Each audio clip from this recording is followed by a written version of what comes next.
salamat sa imong pulong.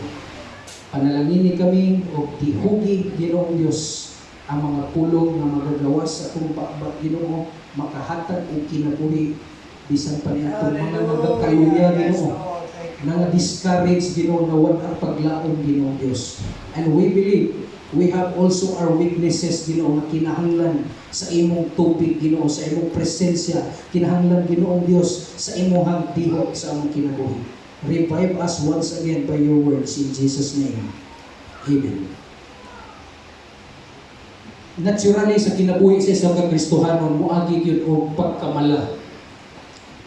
Sama sa usa ka humayan na wala na irrigation, naughan na ang dam, wala na tubig gaagas.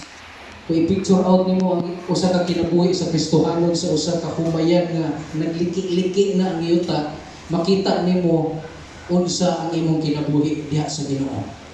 Kinahanglan kag tubig, kinahanglan kag ulan nga gikan sa Ginoo, which is mao na panahon nga kung mala ka permanente manggod, dili gi ka mamunga, mupadulong kag kamatayon.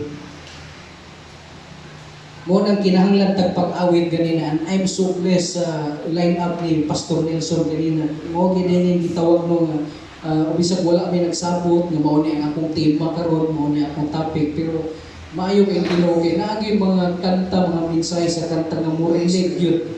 So at least, karon sa pagkanta nyo ganina, gihinay-hinay na mo bis-bis sa Ginoo, gipasa na, gisprinkling na mo, pisik-pisikan na mo daan, kung naman gali mga gahi karon og kasing-kasing dire, and I believe wala, at least nahumok na siya gamay. Ang katapusan ani karon ang pulong sa Ginoo mo pahumok sa atong mga kasing-kasing. Amen. So Psalm 23 mga igsuon nagaingon diri, siya ang atong magbalantay. That speaks about protection. Kung unsay atong ginabuhat, magbiyahe man ta, padulong pauli sa atong trabaho, giproteksyonan ta niya. Then kini dayon, He makes me lie down in green pastures. I-picture out nimo si David nga nagpakaon sa iyang mga karnero. Moabot na ang time ana maigsoon nga bisan si David nga usa ka shepherd, moabot ang time nga iyang abayan ang iyang mga karnero, maghigda-higda sila dito sa kasabutan. Di mo una-una siguro kuan lang, igo lang gapakaon, then gapang abog og mga lobo, mga lion. Grabe kayong trabaho ni David at tuwang time igsoon kay ingon pa sa Bible gani, kung naaday isa nga mawala sa iyang mga karnero, iyag yung pangitaon ang isa. Wala nagpasagot nga gipasagda na ang kadaghanan, kundili gisipti niya daan sa kural o nigawa siya, gipangita niya ang nawala. Ingana kamaayo ang Ginoo sa atong kinabuhi. Asa man ka nga area karon nawala. Siguro wala ka nawala sa fellowship na aka karon. Pero basin nawala na ka sa imong prayer time diya sa Ginoo. Nawala na ka sa imong Bible reading, which is considered na to pinaka-basic kaayo sa part sa usa ka Kristohanon, prayer, Bible reading, fellowship. Basic ayo, which is maupagi gakawala na hinuon. And I pray na igsoon na kining tulong kabutang no, actually upat ni siya foundation sa usa ka Kristohanon, ang katapusan ang ikaupat ana is ang evangelist siya. Kanang ikaw na mismo ang magpagamit sa buluhaton sa Ginoo, you will win souls for Christ. That is the last and the ultimate and the bottom line of our Christianity. Nga dili lang kita taman sa prayer, Bible reading, fellowship, moabot yun ang time nga mudalan tang kalag diha sa Ginoo. Ya sa prayer pa lang wala na. Bisag daghan unta tuglod ang data, di yun makasulod sa online prayer meeting. Naunta to internet na unlimited, di yun kasulod. Anyway, nakita sa Ginoo ato kasing-kasing. Unsay motive na to, unsay excuses, pero sumala pa sa kanta, walay rason. Walay rason na dili na to siya simbahon, dili ta mo ampo sa iyaha, tanan maigsuon, recorded tanan diya sa Ginoo. Okay, tanaw na to ang usa ka video maigsuon, symbolizing that God is really our protector. Siya ang gabantay sa tanan na itong gibuhat sa itong kinabuhi. Wala lang kakabalo, pero abi nimo ordinary lang ang imong gibuhat, mura lang day to day, basic na kaayo, mata, bangon, biyahe. Pero wa kakabalo nga sa imo palang pagmata, gipakita na sa Ginoo sa imuha nga He is our protector. Siya ang ga-provide, siya ang ga-protect, siya ang ga-padala sa iyang presensya. Kanunay kung niabot man ang panahon nga hapit na kamangluod, umuundang na kagsimba, ipadala sa Ginoo ang iyang presence sa imuha in an unexpected way. Wala ka nagdahog, wala na gani ka nang hinahanglan, gani siguro tabang sa mga Kristohanon, wala na hindi mo ipa-pre-request, pero tingala na lang ka na niabot din ang moment nga grabe yun, gikumot yun sa Ginoo ay mo kasing-kasing, di pasinati kag kamingaw sa presensya sa Ginoo. And that is the goodness of God. Siya na mismo mangitag paagi. Kung nawala manggaling ka, naginahinay na ka-burn out sa imuhang pagpangalagad sa Ginoo, mangita yung paagi ang Ginoo at dili ka mawala sa iyang mga kamot. Atong tanawon na igsoon, palihog ko og tanaw.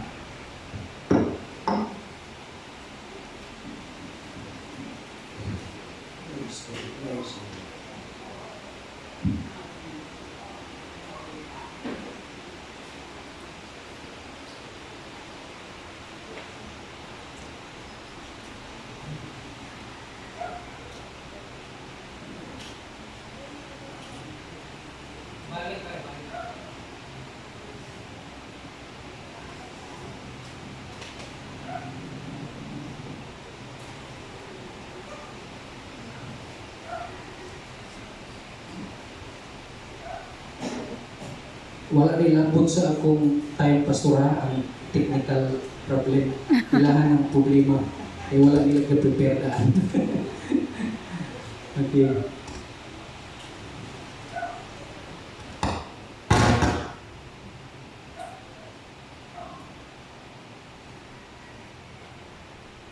Stop sa stop. Eh dili siya masama. Mama gunay ka istorya anak. So di ta kadungog sa istorya o di ta kasabot.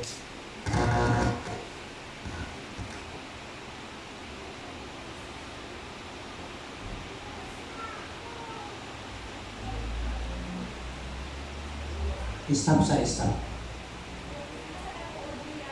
Sige.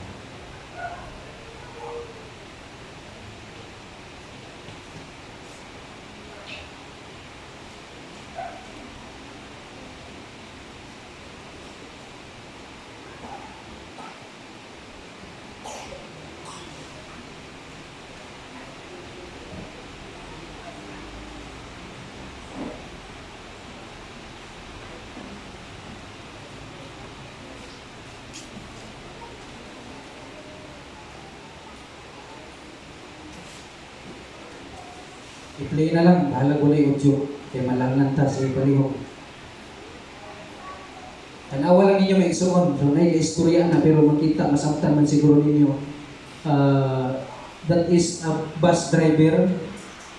Siya ang naka-record sa tibok kalibutan nga pinakakuyaw og trabaho. Bus driver siya din. Gabiyahe siya sa usa ka dalan sa Peru, country sa Peru. Nga grabe kaayo kung naay mangima diri sa Bukidnon, naapay mas grabe pagid kaayo nga dalan o kiro tag motor ang mga pero bus pagyud. So kinahanglan kini kontrolon ang manubila, hinahinayon gyud niya maigsoon. Kay kung masipyat lang siya gamay, kurog gamay ang kamot o atakihon siya arthritis, patay gyud tanang pasahero. In fact, recorded na ani nga dalan namatay mga igsoon niabot na og 3,000 ang namatay. Tingala ko nganong wala pagyapon ni gipa-close sa ilang nasod. Pero tungod manggod sa daghan kaayo og farm sa unahan, kinahanglan yun nga naay mo dako niya po nilang economy maunang wala yun nasira. So mao ra gini panginabuhi sa mga tao, biyahe padulong pauli pa sa ilang sa merkado din sa ilang balay para mamaligya lang yun sa ilang products. So tanawa may igsoon. Ay nga na siya po. Mura lang gihapon siya og kamarahan rich. So kinahanglan hinay-hinayon gid niya Kay masipyat siya na patay ko. Oh, imagine na.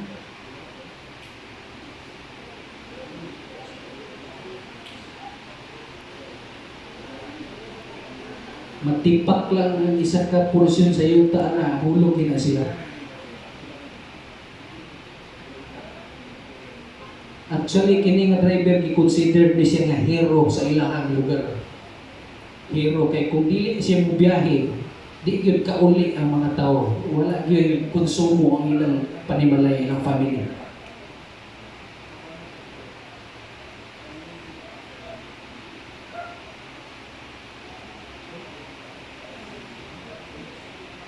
Asa may sa dapuyan, manggahan or piro.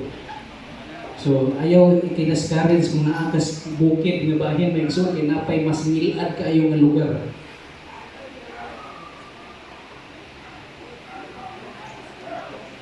Tanaw ang mga tao, grabe ka tulog. So, nga na ang symbol sa relax kayo, kay confident sila sa ilang hero. Hero nila nga grabe ka legend sa ilang lugar. Wala piyong-piyong driver, wala sa iya.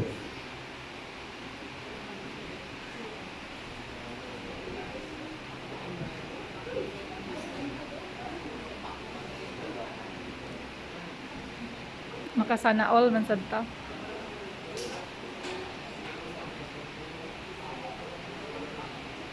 Oh my goodness.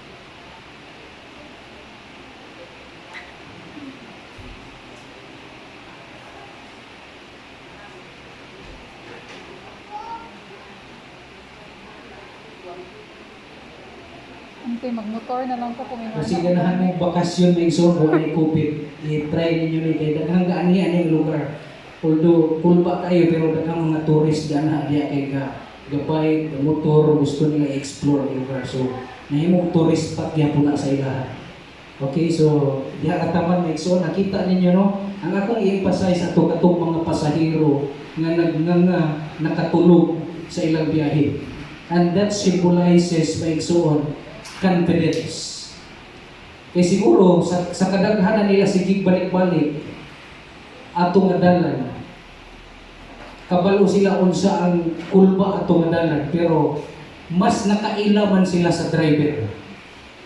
Imagine na maigsoon, kung musakay ka og motor, bisag motor lang, muangkas ka, niya dili nimo suhito ang driver. Niya need na kaayo dili mo musakay kay malate na ka. Hindi ka pamilyar sa driver, makatulog baka na may suon. Kana bitaw ko lang, piyong-piyongan lang nimo ang biyahe. Gitistingan ako nga sa akong manghod kay nag-reunion mi sa Bukidnon. Nya pag uli na mo, gimotor gyud na mo nya niabot ang panahon di sa mangiman nga area. Alas 9 na. Nya nanondo na diha nga lugar na naaday mga atang diha bunalan daw ka. Kamulong larga sa motor, kalit na doon siya tunga sa dalan, hapakon ng imong motor, natod matumba ka, kwaon ang motor, o nakay kwarta, kwaon. Niya mo itong, natarantag yung po na kumangod, doon pastor siya, pero di ka, bakit ganyan kawala ka? Kung siya yung gibuhat, gipakusgan yun niyan, niabot yung mga 120. Kusog kayo yun, grabe. Likuon kayo na. Ang nakaninto na to, kay confident kayo ko kay pila na po siya katuig nag-drive og motor. So, confident kayo ko niya. Niabot pa gid ang time ato murag itulog-tulugan na nako ba. Minsan di ko simple ko na natutulog og gamay. So, ingana may show ng picture sa usa ka Kristohanon nga bisag unsay mahitabo sa imong kinabuhi, unsay dangatan nimo, wala ka na sayod unsay future nimo, pero nakaila ka kung kinsa ang imong Ginoo, walay problema. Sama ni David may igsoon, shepherd siya. Giatiman kiniya ang iyang karniro, gipakaon kiniya. Kaila siya kung kinsay mga karniro nga padlungon. Niya akong nasayran na kining karniro ni I don't know na ako ang nasulti before, na ay kinaiya sa karniro nga kung mukaon na siya, tilupon gina niyang sagbot hangtod ang ugat anak maibot. Niya mo na gikahadlukan sa usa ka shepherd. Kaya nga kung maapil na ganit kaibot ang ugat, dili na na matubuan anak nga area. So mao nang gitawagin siya magbalantay kay 24/7 siguro siya dito gatanaw pila ka oras, 8 hours pa kasi siya itanaw dito nga dili gyud maupaw to ditong dapita. Kay kung mawala ang ugat ana di na na matubuan, I don't know sa mutubo bulon sore siguro na po'y mutubo ana. Mo nang bantayan kiniya, tan-aw niya nga oy mura naman ni bulaos na ning karniruhan niya iyan po ng abugon sa iyang datong iyang bunal o tungkod niya. Iyang rad, anaon po niya dito, sipog na po, mali na po dito sa baga-baga na sakot. So ingana ang trabaho sa pagbalantay. Dayon kung nakita po niya nga wa na kay kaon, iya gikang ipaduol sa sibsibanan. Ingana ang Ginoo nato kay so. Nakita niya sa atong kinabuhi kung unsa na status sa atong kinabuhi karon. Labi na karon pandemic, tanan gyud gibati gyud og kabalaka, although di siguro 100% nga nahadlo ka, pero at the back of your mind napalaka ka kay what if ingon pa nila 3 years pa daw ay mahimong normal ang tibuok kalibutan.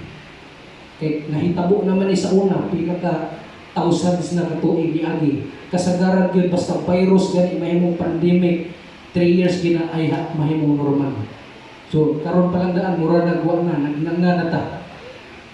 Daghanang way trabaho, daghanang way halin, daghanang gapangita og greener pasture. Kung sa man ni murag ang akong gikaon ani murag sampot naman nga brown na. Nagkaon na kag sampot nga brown ba? Ma-enjoy magkakaon na ng sampot nga brown kung karniro ka. Kaunon gid siguro gihapon nimo pero at the back of your mind, mura nag something trouble na kay ka nanay bagulpol nga mahitabo. Ano sa man eh? To tell you honestly, may so naka-experience ni ko anang kanang time bitaw karon sa pandemic nga kanang walang-wala na gyud. Wala man dili si Mami Tina ayaw lugog sa pa. Nami subject kay Mami Tina nga dili na siya magpa-exam sa amo. Ang iya lang is ipasa lang namo ang among requirements. Yung kana nga requirements, it's all about journal. Maghimo kang journal about ana nga topic. Yung picture tayo, ebidensya, mag-ibuhat ni muna. So dito, nagbuhat ko niya ako dito 40 pages tanang nagsuon niya. You know what? Nakahinoktok yun ko, kay abi na kong na ako'y kwarta. Ipaprint ato. Pagtanaw na ko sa bulsa, nangutana ko kay Lucille, murag wala yun, di kaabot. Niingon na lang yun, i-chat na lang ko ni Mami Tina, ako na lang ning isend ang soft copy sa imuhang messenger. At least na wala ko naabtan sa kuan, wala ko ni-due sa deadline. At yun, exact yun nga adlaw nakapasa, nakasend ko nimo soft copy lang, dili hard copy. Wala ko nagsaba niya nga murag wala na ko'y kwarta, wala na ko'y ipaprint kay mahal kayo ang colored nga print mo print. So ako nagsaba niya pero dito sa ako mismo murag ko na selfie